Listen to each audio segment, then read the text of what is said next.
এই যে ঈদটা গেল, এই 5 দিনে, এই 4 দিনে কোথাও একটা মুহূর্তের জন্য ঘুরতে বের হই নাই, কোথাও যাই নাই। আমার তো মনে হয় বেশিরভাগ যুবক ঈদের দিন ঘুম দিয়ে কাটায় ফেলে।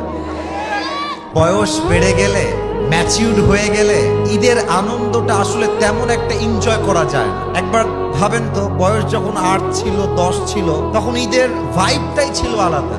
আমার এখনো মনে পড়ে, হয়তো বা তোমাদেরও একই অবস্থা। আমার বয়স যখন 8, 10, 12, 13 ছিল, ঈদের যেই জামাটা আব্বা কিনে দিত, চাঁদ রাতে বারবার বের করতাম, বের করে দেখতাম, আবার রাখতাম।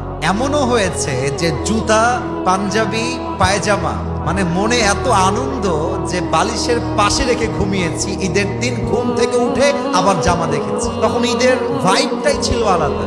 কিন্তু এখনকার ঈদ দেখেন, এখন বয়স বেড়ে গিয়েছে, ম্যাচিউরড হয়ে গিয়েছি। এই যে এই রানিং ঈদ, এই যে ঈদটা গেল, এই 5 দিনে, এই 4 দিনে কোথাও একটা মুহূর্তের জন্য ঘুরতে বের হই নাই, কোথাও যাই নাই। আমার তো মনে হয় বেশিরভাগ যুবক ঈদের দিন